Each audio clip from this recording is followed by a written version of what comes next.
Yes, I just saw you there. All right. Am I supposed to be sharing my audio? You're supposed to be here. I saw that. You're like, oh, no, maybe. Maybe I'm not. Wait, let me figure it out. Let me get out of here. Oh, Yeah, man, that's funny. You watching the soccer game in the background? That is the soccer game. You watch soccer? I do. Oh wow, I didn't know that. That's dope. Oh, nice. What do you watch? Like the Especially Premier World League? Cup time. Yeah. The Euros are on right now, so usually like the bigger tournaments is what I get into. Oh, that's dope, man. Good stuff. What's your team? I don't know that I have one. I like Brazil a lot.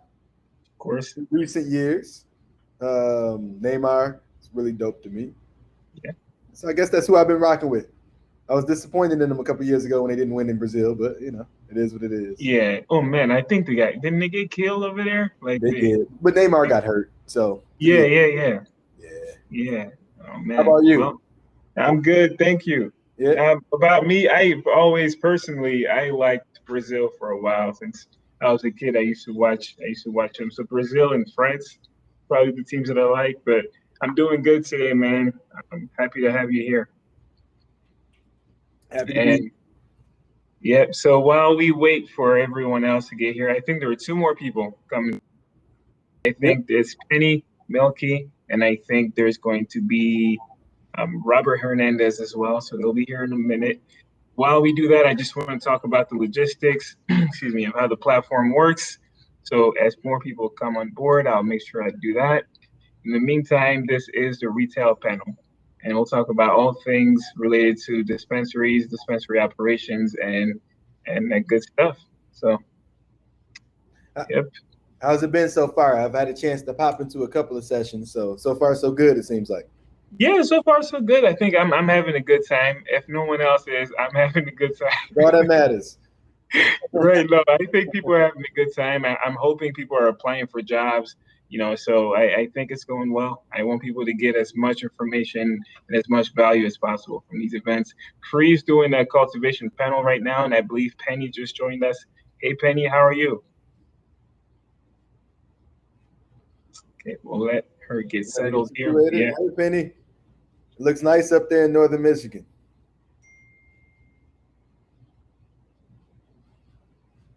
She's figuring it out. Gotcha. We'll wait. All right. While we wait. And then our person, Robert. Hello. Hey, Robert, how are you? Can you guys hear me all right? Yes. How's it going? Good. How are you? Good. Having a great day. Hope you guys are enjoying your weekend. I am. Thank you. I'm actually in summertime shy. I'm in Chicago, so it's real nice right now. Nice. Yeah, it's a hot summer day in Florida here. Oh, definitely is. Okay. All right. So we're gonna get started. Excuse me. I believe there's another panel going on right now. However, as folks come in, hopefully we can get them caught up. But first of all, I just want to thank everybody for being here. And Robert, if you don't mind, I believe there's an echo coming from your side. Oh. Could you try muting real quick and see? Let's see. All right, perfect. Awesome. All right, awesome. Okay. Well, thanks for having everybody. Thanks for coming, everybody. We're happy to have you, actually. So this panel, I have three people with me. I have Chris Jackson, Penny Milky, and Robert Hernandez. We'll talk all things related to retail operations, dispensaries in Michigan and at large. Just before we get started, I want to talk about the platform, Hopin platform. If you've been on here already, you might have heard me say this before. If not, I just want to show you how to get around the platform. So if you're on a computer, it's kind of different than if you're on a phone or a tablet. So if you're on a computer, the Expo section at the right, at the bottom there is where you can actually apply for jobs. The networking section is where you can meet people face-to-face, have an audio call, network. Sessions is where you can actually come and listen to other folks, have a conversation, chime in via the chat option. And if you're on a computer, it's going to be on the right. However, if you're on a mobile device, it's going to be on the bottom. Okay. All right. So I think we have everybody. So it's a good time to get started. So I would like to just get started with introductions. I'll go first, and then we'll go with Chris, Penny, and then Robert. So, all right, I am Louis Masensi. I am the co-founder of touCanna, which is a tech company based out of Michigan, and I'm currently in Mount Clemens, Michigan, actually. And so, yep, I am going to pass it over to Chris Jackson. So if you could tell us who you are, where you are, and what you do. Yeah, Chris Jackson here. I am from Pontiac, Michigan. Originally born and raised, still live there today. I am involved with sticky cannabis operations, and so we started in Ypsilanti, where we had a medical store. Now that store is recreational or adult use. We just opened up. We had a second store in Detroit, Sticky Detroit. A third opened up. That one is moving from the location we were at to River Rouge, which should be this month, if not next month. And then we just opened up another location in Battle Creek, Michigan, soon to come in Southfield and Muskegon. And then we have a cultivation facility that we're building out right now in Rio Town in Lansing, Michigan, the capital. So other than that, though, I'm on the board for the National Cannabis Industry Association, the NCIA. I serve as a secretary, served on the recommendations committee for the MRA for equity, diversity, and inclusion. The Racial Equity Task Force, I think is what it was called. And amongst that, I guess I do a couple of other things too, but that's the primary stuff. So primarily I serve as project expansion, and I take care of public relations and government affairs. All right, thank you very much, Chris. And up next, we have Penny. Penny, if you could tell us where you are and what you do, that would be awesome.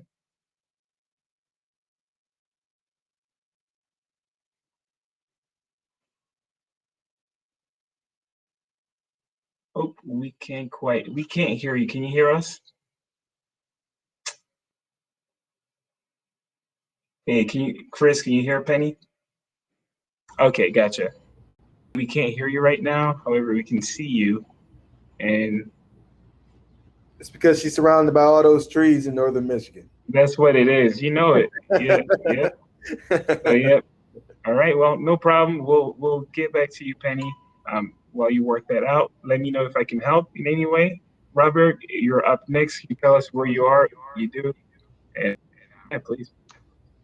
Hey guys, my name is Robert Hernandez. I am currently the Assistant General Manager of Fluent Cannabis Care in Coral Springs, Florida. So I work in the Florida medical market here in state, and been working in the state for about 2.5 years, specifically in cannabis. But I am a Florida native, born and raised, and super stoked to be here today. I'm very passionate about getting more people that are committed and involved in the industry. So honored to be here. All right. Well, thank you so much, Robert. Honored Robert, to I have don't you. know. I'm sorry to interrupt, Robert. I don't know if you know or not, but your camera is not on currently. I don't know if that was meant to happen, but Yeah, I'm trying to figure that out at the current moment. It keeps clicking off. So my I'm gonna bad. have My to bad for calling you out. I apologize. You just had to call him out. That's okay. Okay. All right, Penny. How are we doing on your side? Can you hear us? Can you? Still can't hear you. We see you unmuting. Maybe try to log out, log back in. Maybe that might help. Yeah. And then, yep. See. And while we wait, I want to get started with questions. So, Chris, so you have a unique role at your organization. So, can you tell us what your role is? And then, can you tell us on a day-to-day basis, what do you actually do when you're, who are you working with? Who are you speaking to? And what does the work look like? Yeah, for sure. Can you hear me? Okay. Am I good? Yes, we can. So I mean, we're a small business that's expanding, right? So anytime that you're a partner or part owner of a small business, it's everyone knows how to do every job, right? So we try to specifically say, like, these are the things that you should be doing. So my role is generally government affairs, dealing with the local municipality, the state level legislation, the MRA, trying to be more proactive than reactive, I guess, which would be one of my first tips. Just the more that you can build relationships and have good situations up front, the better off it is, and particularly when you go into new communities, right? So not only are we in Ypsilanti, but we're expanding to 5 or 6 different cities. So it's really important to understand that every municipality especially has its own identity, right? And things that they need. And we shouldn't approach things like a cookie cutter format or foundation, because it's going to be different everywhere that we go. So that's part of what I spend a lot of my time doing. Not putting out fires, but trying to make sure fires don't happen in the first place, right? So that's the first thing. Project expansion. I'm typically the project manager on all of the projects that we're working on, making sure everything is in place, making sure we have what we need at the city level and at the state level, but we have a really cool team that helps out with all of that.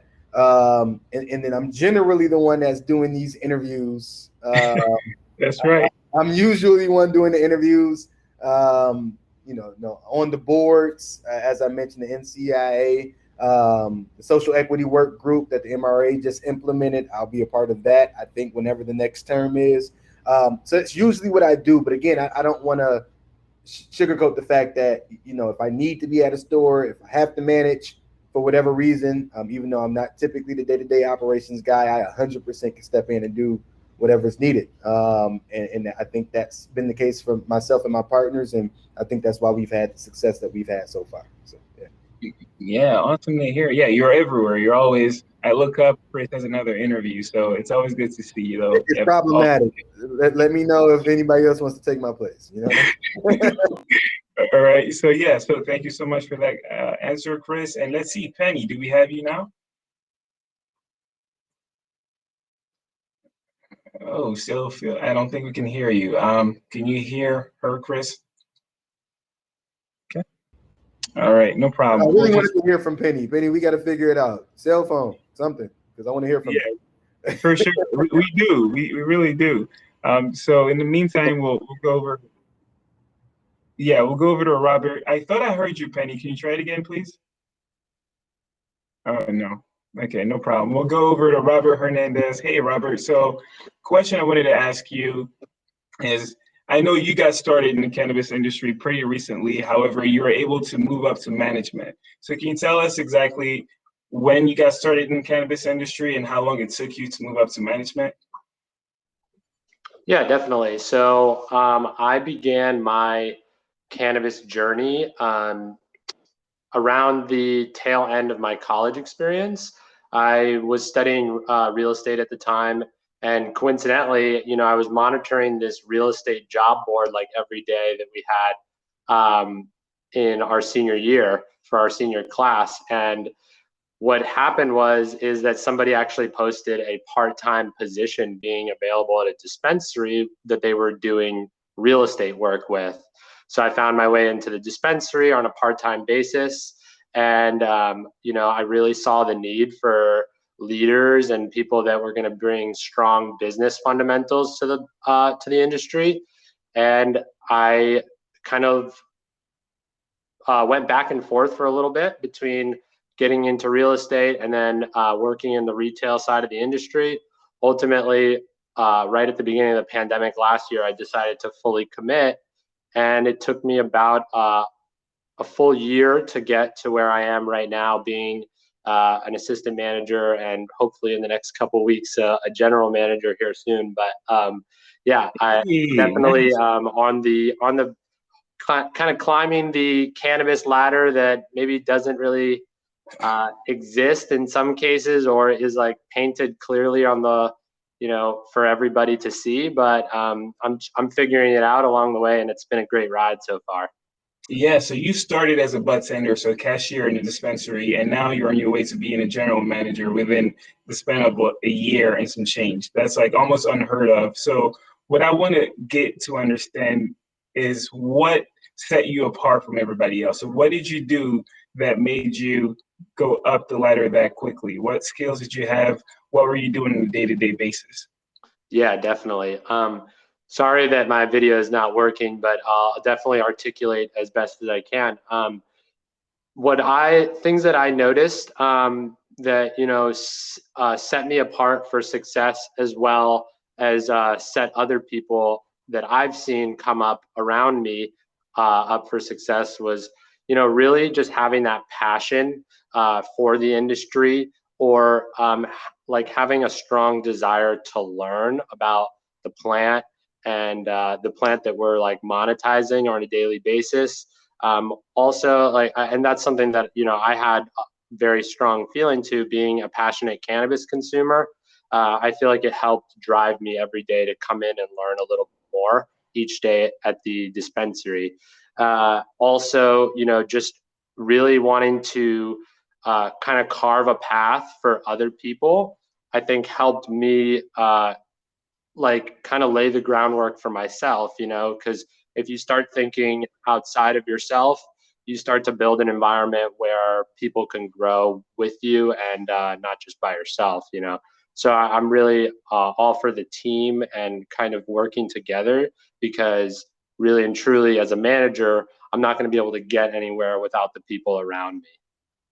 Yeah, for sure. And no, I really appreciate that. So you took your job seriously from day one, and it shows, because you're able to climb up so fast and other people aren't able to. And I actually want to transition to Chris and ask you this question. So let's say, for instance, I just graduated college, or yeah, just finished college, or I've been working at a job for maybe some time, and I want to switch over to the cannabis industry, and I'm interested in doing bud tending, which is retailing or cashiering at a dispensary. So what skills are absolutely required for me to have to work at your store at a sticky location? Yeah. So I'll say that we've had a lot of success with people who come from the hospitality industries, right? So Yep. the folks who worked at restaurants or bars, the folks who worked in hotels, particularly, we've had a lot of success with those folks. It's not to say that has to be what you do, right? But it's one of the things. The other thing is initiative. I think we're willing to give almost anyone a shot, right? If you're passionate, if you to Robert's point, if you have a willingness to learn, we're willing to give people a shot. And our growth pattern is more of, you start at the front desk and then prove your ability to have the capacity, right, to take on more duties and other duties, learn in the process. I might be getting a little ahead of myself with some of the questions that you might ask me, but that pattern of a willingness to learn and a willingness to have initiative, right? So if you work at the front desk, fine, cool. If you want to stay there, we love it, because we need you no matter what, because it's a bigger team. At the same time, if your goal is to advance, then you're going to have to ask those questions. You're going to have to take the time to learn what's on the shelf. Take the time to learn how to work the system. We like to create an environment or a culture where people who are currently in certain roles that you want to be in are willing to share whatever information that they have, right? And then the other thing is being a good fit.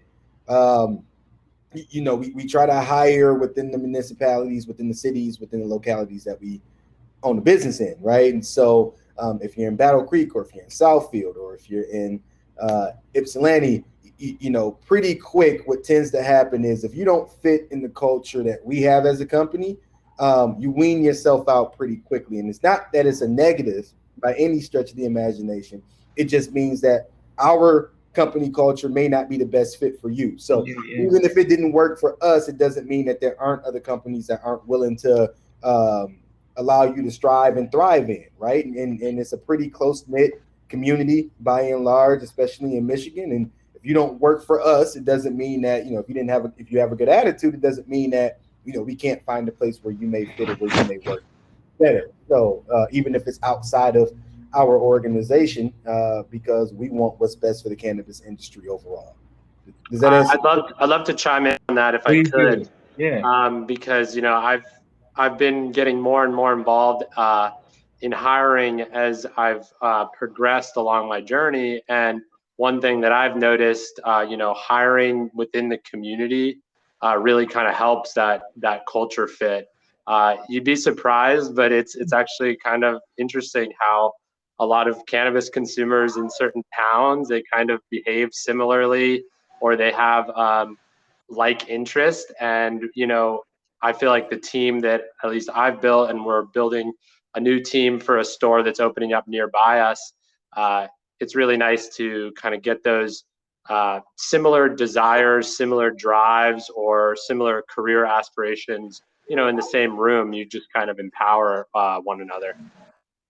No, that makes a lot of sense. So what I'm hearing is, if a dispensary opens up around where you live, go apply. And yeah, one just opened up by Utica. If you're in Michigan, if you're in the Macomb area, dispensary just opened up, the first one in our area, right on Fall Road and Van Dyke. So go apply, get you started. You probably have more of a chance to grow if you're from that community. Thank you so much, Chris and Robert. Can we move on to Penny? Penny, can you hear us okay? Can you just give it a try? I can hear you. Yes, we can hear you. Can you? Yay. We can. Can hear you. We can. So Awesome. I'm Awesome. Yeah. Penn and Houghton. Yay! We have Starlink, so it's got to be good internet. Yeah. No. Yeah, we have a provision center. I agree with what Chris was saying. A lot of it about customer service and staff. Something while you can. Well, yeah, for sure. So my question for you is, let's say, just like I asked Chris, someone that's out of college, or maybe someone who hasn't gone to college but is interested into getting into the cannabis industry, or maybe they're trying to transition from another career. What would you say are some practical steps that they can take today to meet people who are already in the industry? Just start reading, learn, and go to Leafly. Really experience, because we can teach them that are like passionate and want to learn and just see the bigger picture of things. Customers are definitely huge. Any retail is helpful, like that. Any service industry, because really providing this through our door, and that's how we feel. It's not just a product. So yeah, I hope that answered your question. I'm so excited you can hear me. Yeah, for sure. We are too. We are too. So let me ask the same question to Chris and Robert. So Chris, so let's say someone that's brand new to this industry is looking to meet people like you and Penny and Robert, so they can just network and hopefully advance their career. What do you think are some steps they can take today to get started on that?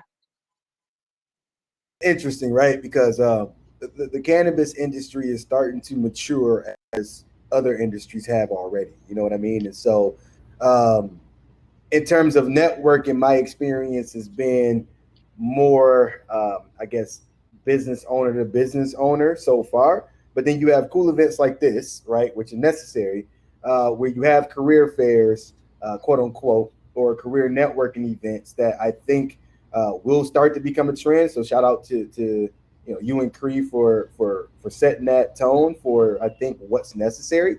There's been career fairs in cities, but nothing to this capacity, nothing to this level. I would say there's a company called Higher Learning Institutions.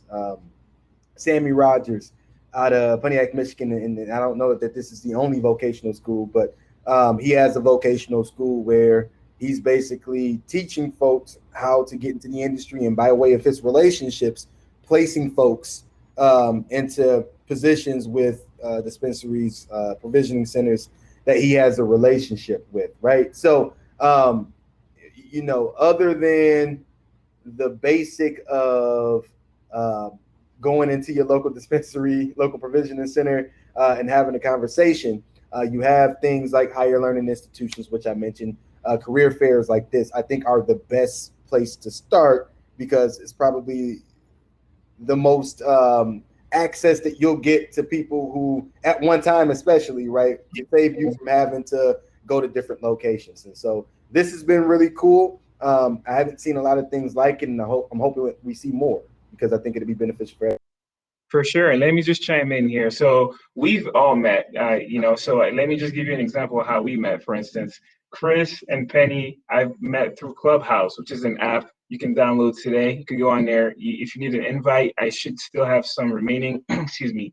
DM me. It's an app where you can just have audio conversations. You can meet people through that way. I met Robert on LinkedIn. I'm in Michigan. He's in Florida. However, I was just searching cannabis on LinkedIn, and he had posted an essay about what his vision about the cannabis industry should be, and it intrigued me. And I'm like, hey, let me connect with this person. I DM'd him, we began a relationship that way. So events online, on person. I would also go to apps that have communities. Facebook, I know Penny has a great group on Facebook. I'm going to put it in the chat in a little bit. I would go to LinkedIn, kind of just search for what you're looking for. So if you're interested in processing and edible making, for instance, I would search for processing cannabis, people in your area, connect with them, follow them, interact with them. Those can also evolve into relationships.